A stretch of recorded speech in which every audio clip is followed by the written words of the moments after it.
Hello and welcome to the Ice Guys, brought to you by the Hockey Podcast Network. This is the show that takes you into the world of the National Hockey League. Every game, every day, from a sports betting perspective. With pro handicappers Alex B. Smith and veteran sports writer Jimmy Murphy. And now, here's your host, Ian Cameron. Welcome to the Ice Guys, presented by the Hockey Podcast Network. We are back Tuesday, December 28th. Ian Cameron with you. Andrew McInnis will be along in a few moments as well. We're back from the extended Christmas/COVID-19 break, I guess you could call it, in the National Hockey League. And it was actually supposed to be yesterday on Monday with games initially expected to be played, but the NHL made the decision we're going to postpone the Monday slate, wait another day. So here we are on Tuesday, December 28th, ready to resume NHL action. We've just got a small slate, 3 games. There were supposed to be 4, but Columbus, Chicago was postponed from tonight's slate. So just 3 games on tap in the NHL. We'll break those down, of course, in just a second. We hope everybody had a great Christmas holiday, whether it was family, friends, whatever you were doing. Hopefully you ate, you drank, you were merry, all those great things you do around Christmas time. And nice to get actually a nice little mental break, to be honest with you. I mean, I've been pounding the pavement, so to speak, the last 4 months. It's been hectic. It's been every day and night work. So to be able to get a few days to just take a deep breath and pause and do some other things, it was really, really nice to be able to have that opportunity. But we love hockey, and we're happy to see NHL back, even with so many roster issues across the board with all kinds of different teams. And we've got Andrew joining us now on the show today. Andrew, hope Christmas was good to you. Good to be back, and good to see NHL back. Great to see you, Ian. Good to be back talking hockey. I would love to say it's back to normal, but it's not. But we're back talking hockey nonetheless. Enjoying the World Junior Tournament. I enjoy watching some of that hockey. For those of you guys out there that don't watch the World Juniors, the puck lines aren't just 1.5. Tonight, Canada is favored by, what was it, Ian, 9.5 goals? I saw the total is 10.5. So it's crazy, but yeah, great time. And great point you mentioned about, getting a chance to step back a little bit. I was doing a lot more NBA work than I usually do. That kind of took a little bit more of a front page, I guess, because there was no NHL last week. So I usually do NBA, but I did a lot more than I usually do, content-wise and stuff like that. But yeah, it was just nice to see some family and be able to visit and have some fun. But, with the COVID times we're living in, obviously couldn't see everybody I'd like to see. But yeah, I mean, our first game up we're going to talk about today with my Habs. It's a weird game to start us off. So it's what we have to get used to. And I messaged you guys yesterday saying that it was refreshing handicapping that World Junior Tournament because there wasn't much to deal with. Now it feels like it's 60%, who's playing, who has COVID, who doesn't, 20% who's injured, and 20% let's do the matchup and regular handicapping stuff. Right now, hockey handicapping isn't just about the matchups anymore.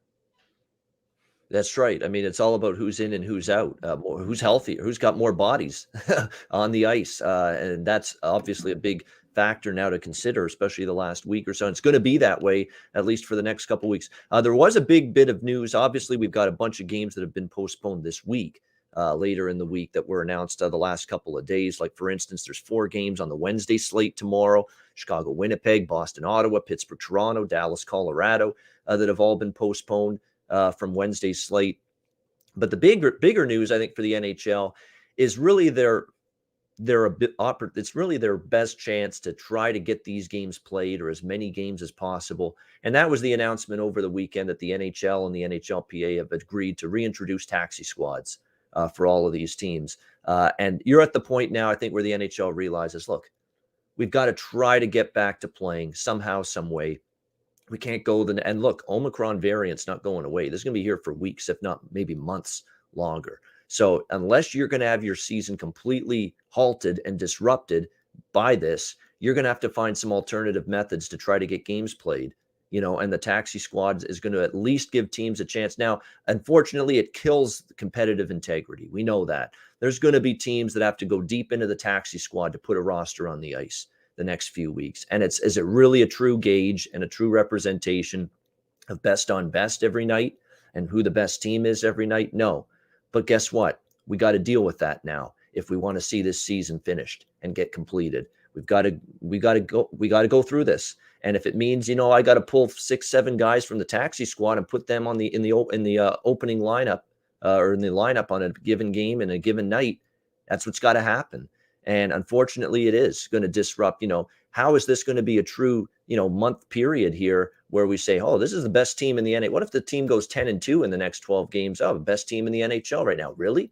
Is it truly the best team in the NHL with, you're not getting the best players from the opposition consistently on a night in, night out basis? So yeah, that does hurt. Is this a true gauge of the best, of evaluating these teams, figuring out who the best team is and who the worst team is? It probably isn't because of all the absences. But if you're going to avoid disruptions to your season, you have to go this route. And I think that's what the NHL is doing. Plus, they've gone over the extra mile for precautionary reasons with postponements before the Christmas break. And of course, several games this week have been postponed already. They've obviously taken health and safety and all those measures as the first and foremost priority above all else. And at least they're getting ahead of it, Ian, and not just doing it like an hour, but before we do a show together. At least they're doing it a few days in advance. That's right. Exactly. Like they announced the Wednesday postponements yesterday. You had at least a couple days to, for the teams certainly to adjust to it and make their arrangements, with those games being postponed. But what I think the NHL realizes here is, look, we've postponed some games. We thought it was the right thing to do. And with the way COVID outbreaks were going, like spiking across the league with so many different teams, it probably was the right way to go. But at the same time, if you keep being that, if the precautions are that strong the rest of the season, you're not going to complete the season. Simple as that. You're going to be postponing too many games, and the taxi squad, is going to allow teams to at least put a roster on the ice. And another thing the NHL sees is, what? We've taken these precautions, yet we're sitting back and we're watching the NBA force the Toronto Raptors to play with like 3-4 players the other night. I'm, of course, being overblowing it a little bit, but no, seriously, they had 8 or 9 guys against Cleveland the other night. We're seeing the NBA forcing teams to play in these situations. We're seeing the NFL throw out a crap-ass product this past weekend with Jake Fromm's of the world at quarterback for the New York Giants, and the Saints with 20 guys on COVID having to go to Ian Book as their 4th quarterback last night in an NFL game. Are they postponing games? With the COVID, situation just ramping up every bit as badly in the NFL or the NBA? No. They're saying we've got to find a way to get these games played. We've got to find a way to get our season to keep going in spite of what's going on. And I think the NHL is saying, we've got to try to follow suit the best we can. And the taxi squad is going to allow that, where at least you'll be able to pull players off the taxi squad from the AHL, from the minor league level, and be able to get these games played. Yes, does it hurt competitive integrity? Of course. Look what it's doing to the NFL. I mean, you can't tell me that was fair for the Saints last night. That's not the New Orleans Saints. That was not a professional football team. No. I'm sorry, it wasn't. That was not a professional NFL team on the field last night for the New Orleans Saints. You can say all you want. They had no linebackers. They had multiple guys in the secondary out. They had 4th quarterback on the roster having to start for them. You can't tell me that's a fair situation. But if you're going to get these games played, there's going to be some unfair, brutal situations for some of these teams that are just ravaged at any moment in time by COVID-19. So I think the NHL is realizing, well, it's a business, we got to right? get the season we got to further the season and keep it going. Yep. Yeah. Well, it's a business, right? And that's what's happening with the NBA. They couldn't care less. Adam Silver wants to make his money, and those owners want to make their money. And that's why we're seeing what we're seeing when it's like teams are hopping on charter flights and they're bringing 8 guys, to on the road with them. It's ridiculous. Like you said, that wasn't the Saints roster, but the fact of the matter is, Brendan Gallagher, who obviously, I'm a Habs fan. I follow them really closely, all the quotes and stuff. He said how much different this has been than, having the cold. He said, like, if you had a regular flu, you show up, they give you a different water bottle. You know how hockey players usually share water bottles, whatever. They give you your own water bottle. You kind of do things on your own, whatever. You're still on the ice, but this is different. But the whole taxi squad thing is awesome, and I love it. But it is, people were calling it a Mickey Mouse season now again because it's not the regular players. No. everybody has the exact same stipulations. It's not like one team has a taxi squad and the other team doesn't. So it's not like one team has any greater advantage. If you have a good team and you have depth on your roster, then you should be able to deal with a couple of COVID outbreaks. I will say this, though, and I tweeted this out, I think after our show last week. Remember when the Ottawa Senators had like 6 players out and the league made them play 4 or 5 games? Same thing with the New York Islanders. They had 4 or 5 guys out. The league made them play several games. And then every other team started getting COVID, and about a day later, they were canceling their games. If I'm an Ottawa Senators fan or owner or anything, or Islanders as well, aren't you upset the fact that you had to wait 4 games of getting absolutely pummeled for your game to get canceled? But because they moved forward, Calgary has 2 guys out, let's cancel their game. You know, this team has 2 guys out. And that's what's not really fair, is that they're making these rules up as they go, you know? So that's kind of what's been tough. But having the taxi squad should really help 100%. And I see some talk in the chat here about this. I'm not sure if you saw, Ian, Team USA and the World Jays forfeited their game tomorrow. Yep. So it's just crazy. It's just crazy. It affects you and I, our careers. It affects, the research we're doing. But we're just happy to have action. I'm happy to have games, happy to have games to handicap, and happy to be able to talk about 3 games with you tonight. So let's do it. Yeah, absolutely. And you're right. If you're the Senators and the Islanders, you're definitely upset. There's no question about that. And, I'm disappointed for the U.S. situation. I was ready to bet Sweden as a dog against them tomorrow, and that's probably gone out the window right now. But nevertheless, it's an unfortunate situation there. And if you're the Sens and the Islanders, the problem with the Sens and the Islanders is that it's not their fault. They couldn't control it, but they got their COVID-19 outbreaks just at the onset of when the Omicron variant was really starting to become an issue. And the NHL at that time had no plan in place to postpone games, or they weren't thinking even for a second that we're going to have these COVID-19 spikes happen again. But they happened right at the beginning of this Omicron variant becoming an issue. It was right at the beginning. And then, of course, it became a greater issue and more teams were affected. So they were victimized by circumstance and the timing of it. Like the sentence, they still should have probably done a better job to capitulate to those 2 teams, considering the measures they've taken with Calgary and Colorado and so many of these other teams that have had these outbreaks the last couple of weeks. They were victimized by the timing. It was right at the beginning. And the NHL said, oh, we're going to plow forward still. That's the way it is. We think this is just right now the beginnings of this spike because of Omicron. Doesn't mean we're going to react to it right away. Well, not reacting to it right away for the Sens and Isles, puts them behind the 8 ball, considering how you reacted for other teams that have gotten it since then and had these outbreaks. So it is kind of unfair. There's no denying that whatsoever if you're a Senators fan or you're an Islanders fan, because you got it basically at the onset of when the variant was really starting to become an issue. Yeah. So, and I'll say this, we're going to talk about it with the Canadians, Ian, but and this might not be a popular opinion, but I truthfully think, and this isn't me going at people like Tyler Toffoli and Arturi Lehkonen and those guys, but if you don't mind for me to jump into this Tampa Bay Montreal game, these guys that are getting called up, if you look at the roster and the lineup tonight for the Montreal Canadiens, I'll tell you one thing. If this team is on pace to have historically one of the worst seasons they've had, why not even in general give some of these younger guys some chances?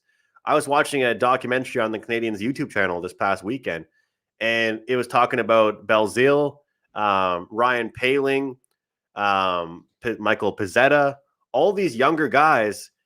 I mean, let's be honest. What does everybody always say, even in the NFL? The veteran players, are they motivated late in the season or even mid-season or when a team is getting demolished every game?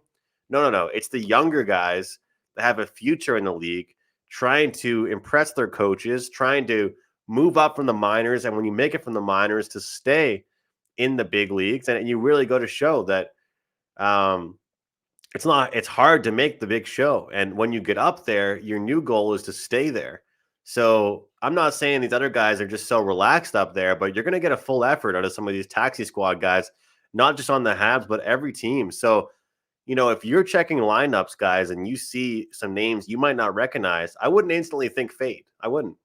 because those guys are going to give an effort that you might, not get always from, you might not get 100% from a regular. You might get a 91%, 92. These guys from the AHL, they're giving you 100%. I can guarantee that. Yeah, And it's a betting angle for me. Yeah.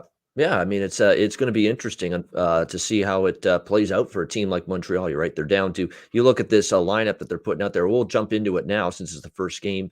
Montreal, Tampa Bay minus 280, home favorites, 6 the total in this game. We'll start with Montreal, obviously, since Andrew brought them up here. Montreal, you look at their lineup, and it's going to be a lot of youth. It's going to be a lot of minor league AHL call-ups. You look at how it's littered throughout the lineup. Other than Drouin, Suzuki, on the top line, Caulfield on the second line, you've definitely got issues in terms of who's out. Of course, we know who's out: Toffoli, Dvorak, Lehkonen, Byron, Anderson, Gallagher, Sherrod on the blue line, Weber, Weidman, Petrie, now on the COVID list. Edmondson's been out all year, so we know who's out already. It's who's in. You're looking at the likes of Raphael Harvey-Pinard, Ryan Poehling, Cedric Paquette, Michael Pezzetta, Lucas Vedimo, Alex Belzile, Jake Evans, and Jesse Ylonen right now for this Montreal Canadiens team. And it is that's definitely a young, inexperienced green lineup to say the least. But you do get effort from these guys. It's a showcase. It's an opportunity to prove, hey, we're trying to show what we can do at the NHL level. And boy, they're going to have a chance to show it against not only the Tampa Bay Lightning, but one of the best teams in the NHL, 2-time defending Stanley Cup champs. So what an opportunity it is for them. Tampa Bay, I mean, they've got their own COVID issues going into this game. No question about that. Both of their top 2 goalies, Andrei Vasilevsky and Brian Elliott, on COVID protocol, which is why 2 third-string goalies tonight. Yeah. Going at it. I'm kind of surprised this game didn't get postponed, but they went through with it, even with Tampa Bay down to the third goalie, which will be Maxime Lagacé in net tonight for them. Of course, Lagacé is a guy that's obviously been around with Vegas, we remember, years ago. He's been made several NHL starts, so it's not like this is a fish out of water or anything. This is a guy that's played in the league and started in the league multiple times. We'll see how he fares here tonight. And for the Montreal Canadiens in net tonight, Samuel Montembeault getting the start for them. Unfortunately for Montembeault, we've talked about him previously when he's made the start here. Not very good. 1-4, 3.65 goals against average, 897 save percentage. Just not good numbers. They've not won with him. He's given up 3+ goals in 4 of his last 5 starts. So to me, my only 2 games, I've got 2 bets on the card tonight. They're both totals. I want no part of any sides. And you know what I'm looking at here. The one thing here with this over and why I like it is not only do you have suspect goaltending, you've got a Tampa team that was scoring going into the break. You've got 2 goalies. You're not sure what you're going to get from either one in this game tonight. With Montreal, with so many new faces on, especially up front in the forward group, that's communication breakdowns defensively waiting to happen. Who's got who on the ice? You're going to see maybe a bunch of those with just these young new faces tonight, and that's trouble against Tampa. Obviously, with their ability to score goals, hardly many players playing better before the break than Steven Stamkos for the Tampa Bay Lightning, and Braden Point back, of course, tonight for the Tampa Bay Lightning as well. Of course, injury is what kept him out the last several weeks. So Tampa Bay will get theirs. I fully believe that. But I think Montreal, with their young energy, coming back from the break, you're not sure what Maxime Lagacé is going to deliver necessarily in net. And by the way, they miss Eric Chernak dearly, Tampa Bay on the blue line. He's one of their best shutdown staunch. Sure. Take somebody out in front of the net. In terms of just defensive-minded defensemen, Eric Chernak's about one of the best you've got for Tampa Bay, especially when you've seen Hedman this year. He's made some uncharacteristic gaffes defensively, Hedman, this year. I'm not saying he's all of a sudden totally terrible in his own end. We know what he can do offensively, shooting the puck, rushing the puck, power play, all that. But he's had more gaffes and miscues and just things defensively in his own zone that you're not accustomed to seeing from a guy like Victor Hedman.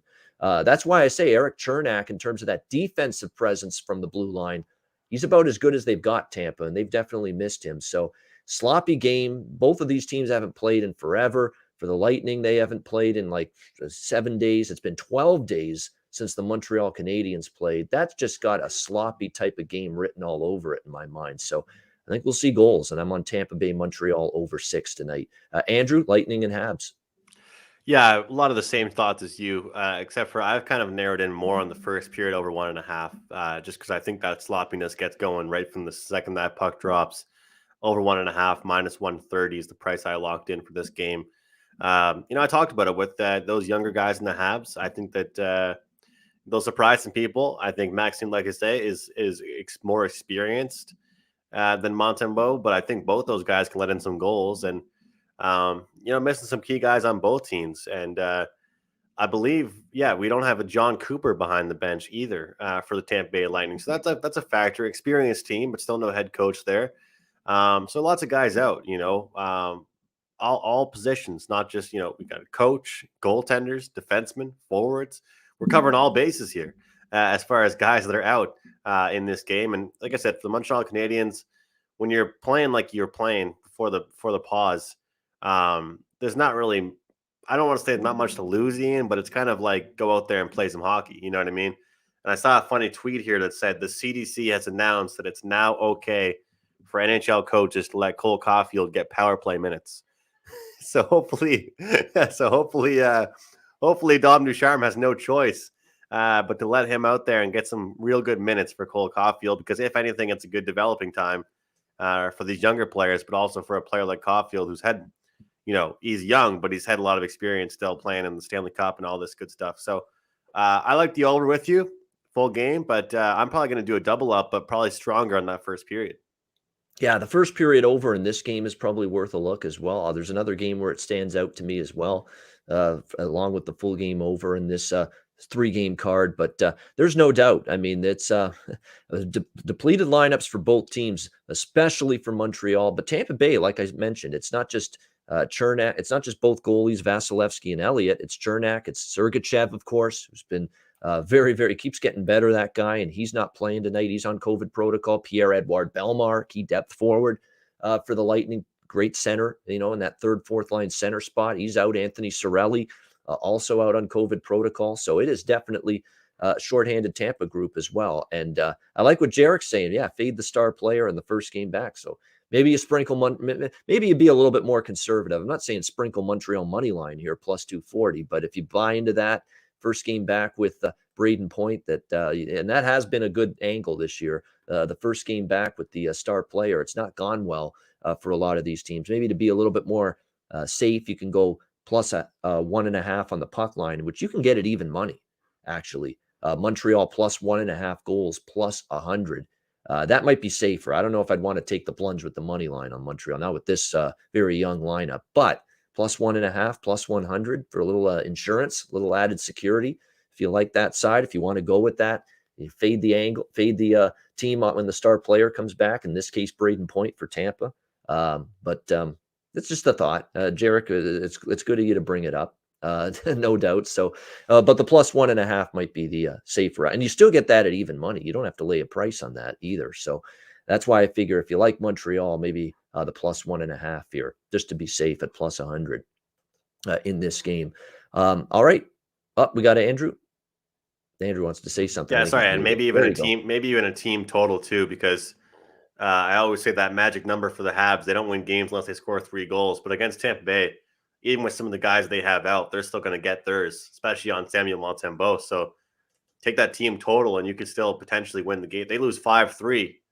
You win your bet still, and that's something to take into account. No doubt.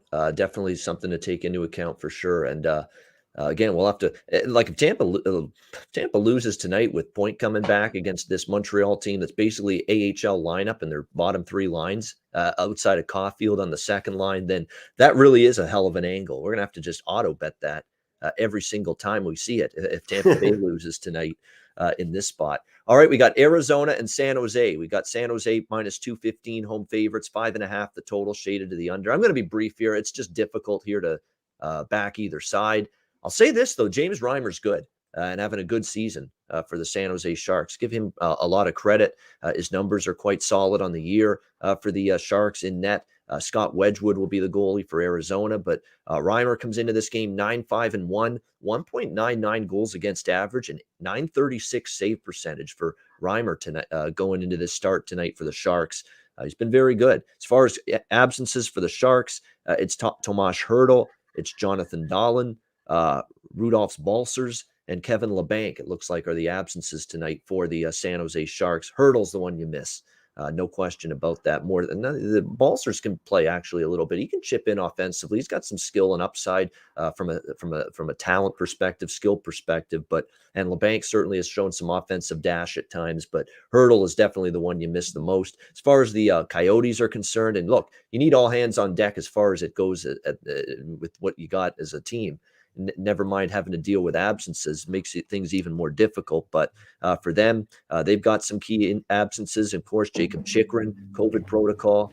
Jay Beagle is one of their better defensive centers is out. Ryan Dzingle's on COVID protocol. Dmitry Yashkin as well. Connor Timmins on the blue line as well. So Arizona's got their share of issues right now in terms of who's going to suit up for them. It's just a game I'm going to stay off of totally.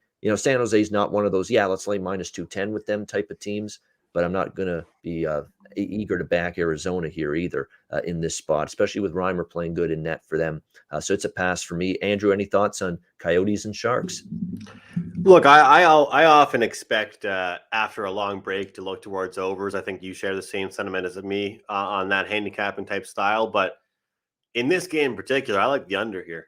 I think we got some guys out for the Sharks here, but we got an Arizona team that's actually they've the thing with them is the worst part about the Coyotes has been their goal scoring. It's been some defense and some goaltending in, but let's be honest, we can look down at their goals, at their scores, and see quite a few games where they scored 1 goal, 2 goal, and it's just not enough. You know what I mean? Like sometimes you look at this team, and I guarantee you, I probably have taken more unders than overs on Coyotes games this year because pretty much whenever I thought the Coyotes would hang in a game, I took the under. I didn't want to take them on the money line.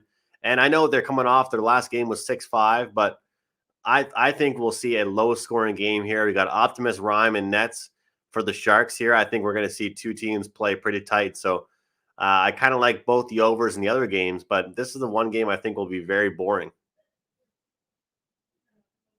First thought, too, is that this probably could be your low-scoring game of the night. No question about that in terms of totals in the NHL tonight. And Arizona, it's just, like I say, the last team that can afford players in COVID protocol is Arizona. And, it's hard enough for them to win with a full, complete, healthy roster. And now they've got key absences left and right. So it makes things even more difficult.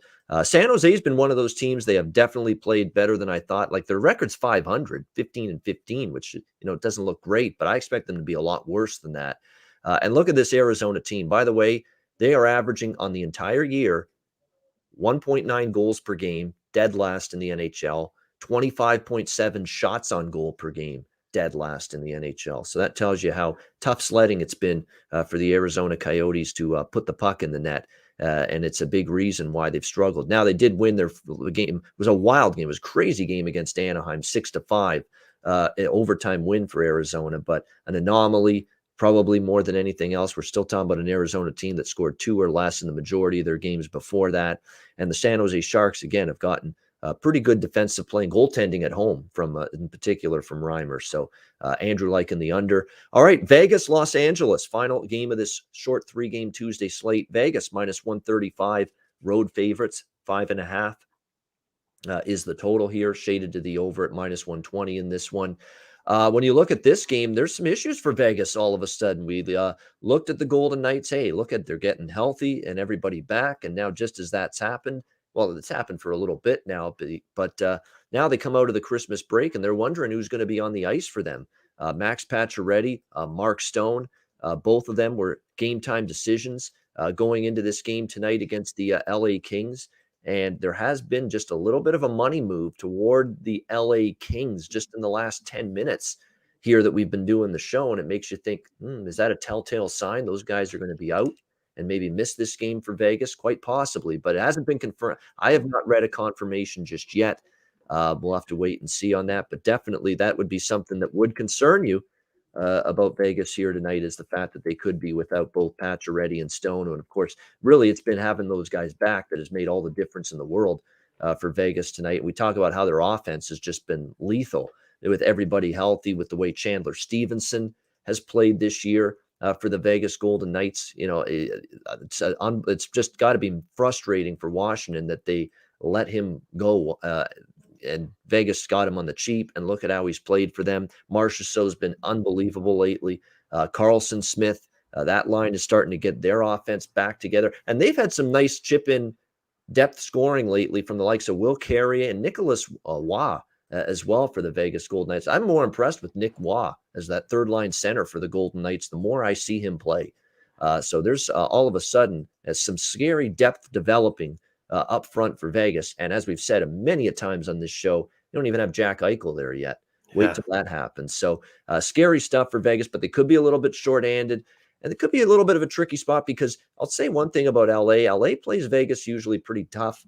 They did beat Vegas the last time they played them 6-2 back in October. The one meeting this year, that's the only time they've played. It was a 6-2 win for the Kings in that game. And the LA Kings have been a pleasant surprise with the way they've played in the first, I guess, third. We're not quite at the halfway mark, but we're at the quarter pole, the third of the season. And definitely I've been impressed with what we've seen from the Kings. They come into this game, 5-3 in their last 8 games. They beat Washington 3-2 right before the break. And the Kings have been one of those teams that's definitely been impressive. I want to mention, too, it's Alec Martinez out as well for the Golden Knights, and Pietrangelo is still in COVID protocol as well, Alex Pietrangelo. So definitely this could be a short-handed Vegas team here tonight. So this could be a tricky spot for Vegas. It really could. They lost finally their last game before the break. They had a 5-game win streak snapped by Tampa, a 4-3 win for the Lightning there. In that game, when you look at the Kings and who they're going to have available to them tonight, they're definitely affected by COVID a little bit, but maybe not quite as much as, say, some other teams going into tonight's games. When you look at it from an LA standpoint, Danault on COVID protocol, Ole Mata, Dustin Brown are also battling it as well, and both of them have been ruled out for this game for the LA Kings. Those are the main ones right now. Of course, Cal Peterson as well. He's on the COVID list as well. So it's mostly Cal Peterson. It's Philip Danault. It's Athanasiou. It's Ole Mata, and it's Dustin Brown right now. Sean Walker's injury it's not COVID. Sean Walker, the defenseman, he's out for the year. It's injury related with him. So he's not going to be back anytime soon. So yeah, Kings not quite impacted as much as Vegas here going into this game. So this is actually a spot where I'd consider maybe the home dog. I don't know if I'll get there. I don't know if I want to still go against Vegas, but if there's ever a spot where Vegas is a little bit more vulnerable, could be tonight here. And Jonathan Quick is expected to be in net for the Kings. He's actually played great this month. Great record, great numbers. Maybe he gives LA a shot here in this game as a home underdog. So lean to LA. I did really like the over initially, and it's still one of my plays, but I got to admit, if you don't see Pacioretty, if you don't see Stone, that's a lot of your offense, a lot of your heavy hitters when it comes to producing offense for you that are not going to be on the ice potentially tonight for the Golden Knights. So maybe keeps that bet to a smaller one for me, but I'll still go ahead with it over 5.5. What do you think, Andrew, here? Vegas, LA? I like the over, but I'm on a different side. I like Vegas still. I think that they have proven recently they do have some more depth than I might have thought they even did, and I think we'll see that tonight. I think that no Danault, having some guys in and out for the LA Kings, it hurts them. Athanasiou being out, obviously, and you just look at I think Dustin Brown's out. That's correct, right? Dustin Brown, yeah. Dustin Brown and Danault. Those are two guys that defensively from the forward position, you miss those guys. Yeah. Brown's a good defensive forward. Philip Danault's been one of the best defensive forwards in the NHL the last year or two. Those guys are missed defensively. Yeah. So that's why, even though they're forwards, it's good for the over. Yeah, it's good for the over. I like it as well. But I think that Vegas, they're going to remember how they ended off, last week. That was atrocious, Ian. They had that lead. I remember we talked about this game on the show, and that game, Tampa Bay versus Vegas. Vegas held the lead in that game. I think we all had the over in that one. We cashed, but Vegas gave up their lead, and I think they blew it in the third period, or I think it went to overtime. They lost 4-3. They're going to remember that, and I think they need to show up and they need to get going again. And they're playing really good hockey, but if you can't beat teams like Tampa Bay, then you don't really care. I mean, it doesn't matter. It's kind of like what people are saying right now about the Miami Dolphins. Every third tweet I see on Twitter is how the Miami Dolphins are phonies. The fact of the matter is they've just, the Dolphins have just beat who was in front of them. But the fact of the matter is with this Vegas Golden Knights team, they have to beat the other good teams. They can't just beat the other subpar teams. So they have to get back to winning, and it starts tonight, I think. So I like them, and I think they'll win tonight here with those two key defensive forwards out. All right, still liking Vegas, and minus 135 is what we've got right now with Vegas as well in this game. So the price, again, has come down just a little bit on the Golden Knights. And again, I think it's just assumption. We've just seen a 10-cent move on the LA Kings the last 10 minutes. Yeah. And I think it's just assuming they're not going to play. I have not seen any official word either, Kyle. Kyle in our chat mentioning that I haven't heard or seen anything official that they're definitely out. Last I heard, DeBoer said it yesterday in his virtual press conference with the media. And we don't have Pete DeBoer behind the bench, do we, tonight? I don't think DeBoer's behind the bench. Yeah, exactly. That's right. He's in COVID protocol. So when he was talking to the media, he's probably not going to be behind. He can still do his media stuff because it's virtual, but he's in a situation where he said it was going to be a game time decision for both of them. So I think it's assumption right now, the people that are, maybe taking LA thinking Stone and Pacioretty are out, but it's not assured yet that they're going to, that they're not going to play. It's going to be a game time decision here, but nevertheless, I like the over. You're right. I mean, you're talking about Brown and Deneau as two of their better defensive forwards. It's going to be an impact, I think, negatively for the Kings and their ability to defend this Vegas Golden Knights. It's going to have to be one of those nights where it's Jonathan Quick vintage in his prime. Yeah. Jonathan Quick. And look, he's had some of those games this year. He has had some nights where he's looked like Jonathan Quick in the heyday in the mid-2010s when the Kings are winning Stanley Cups with Darryl Sutter.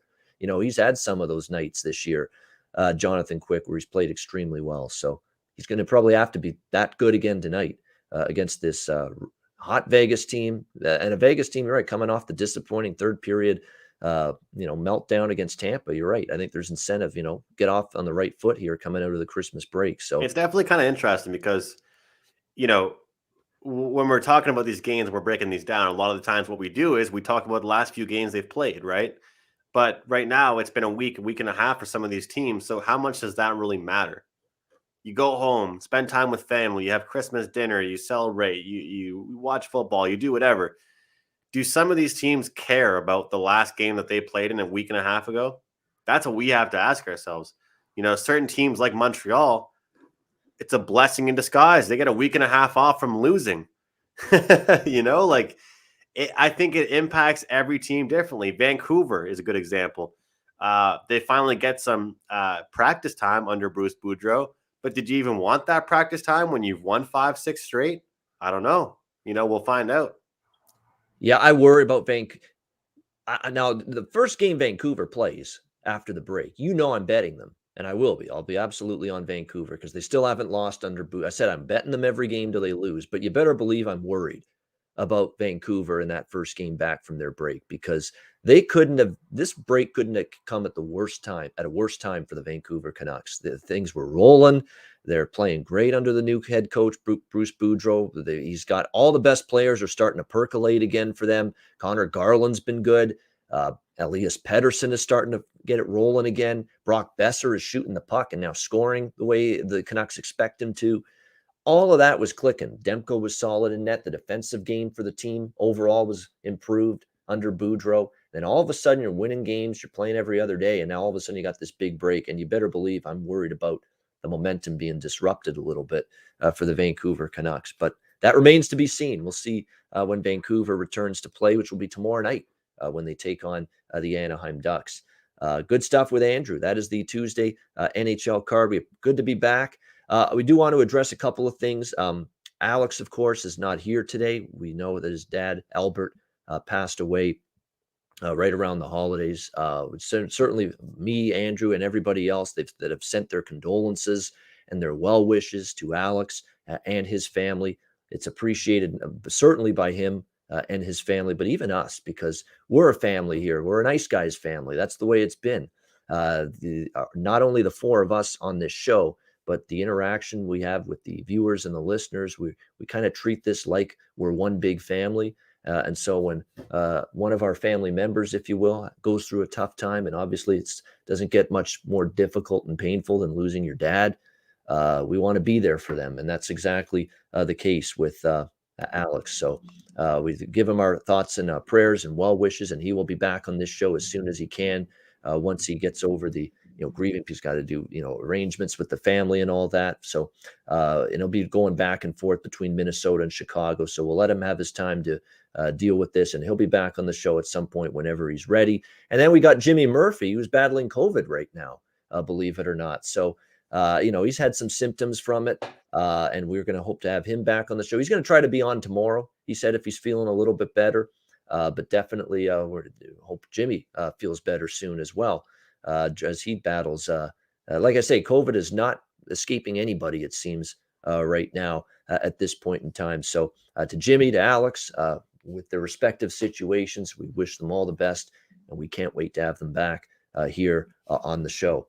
All right, it is time for Best Bet. Actually, you know what? DraftKings, got to mention them for the first time after the Christmas break. DraftKings Sportsbook, official sports betting partner of the Hockey Podcast Network, and of course, the Ice Guys as well. A great book for betting hockey. I mean, you can get so many good prop options, of course, on a daily basis when it comes to NHL betting. So it is definitely a book you should be using. And we're not just saying that because they're sponsoring the show. It really is as a book I use, for betting NHL hockey. So definitely good to take advantage of that. No question about that.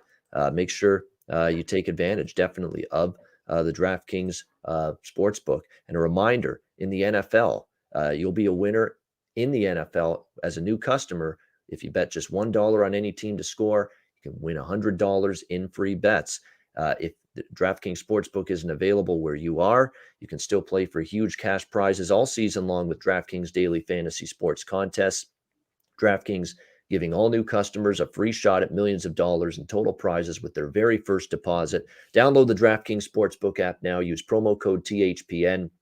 Bet $1 on any team to score and win $100 in free bets. If they score, you score with promo code THPN at DraftKings Sportsbook, an official sports betting partner of the NFL and NHL. Must be 21 years of age or older. Must reside in a DraftKings Sportsbook state. New customers only. Minimum $5 deposit and $1 wager required. One per customer. Restrictions apply. See DraftKings.com/sportsbook for details. Gambling problem, call 1-800-GAMBLER. Download the DraftKings Sportsbook app. Sign up for an account. Use the promo code THPN. All right, it is time for Best Bets to wrap up this Tuesday show. 3 games to choose from. Andrew, we'll start with you. What do you like for Best Bet? Give me the first period over. 1.5 -130 Canadians and Bolts. I like it quite a bit, and I like the full game. But let's not wait 60 minutes. Let's get it done in 20. All right, there we go. Montreal, Tampa Bay over 1.5, $1 minus $1.30. First period. Best bet for Andrew McInnis. My best bet's going to be Vegas, LA over 5.5, minus 120. I'm going to stick with it. In this particular game. I mean, I still think Vegas, it's not even a sure thing yet. We see Pacioretty and Stone sit out. And certainly if they play, we know what that team has done offensively. And we know the Kings, without Deneau, Brown, defensively could be an issue. And by the way, I didn't mention this, and it's worth mentioning, 7-1 to the over in the last 8 meetings between these two teams. It's been a over series history, to be sure, as of late between these two division rivals. So, which you don't always think Vegas versus LA, high scoring hockey, but 4 straight have gone over the total. And you're looking at 7-2 to the over in the last 9 head-to-head meetings between the Golden Knights and the Kings. So let's go with Vegas, LA over 5.5, minus 120. That'll be my best bet for this Tuesday card. And that'll wrap up this edition of the Ice Guys. We thank everybody for joining us in our first show following the break. Make sure if you're watching on YouTube, you hit the like button. We appreciate that very much. And a reminder, the Ice Guys is live 7 days a week, Monday to Friday, 2 p.m. Eastern, Saturday and Sunday, noon Eastern. If you can't watch the show live, download the Ice Guys podcast in audio form on all major podcast platforms: Google Podcasts, Apple Podcasts, Spotify, Stitcher, and iHeartRadio. Download the podcast when you can't watch the show live. For Andrew McInnis, I'm Ian Cameron. Have a great Tuesday night. Enjoy the games and good luck, and we will talk to you again tomorrow on Wednesday. A bigger slate on tap on Wednesday. Join us then for another edition of the Ice Guys presented by the Hockey Podcast Network.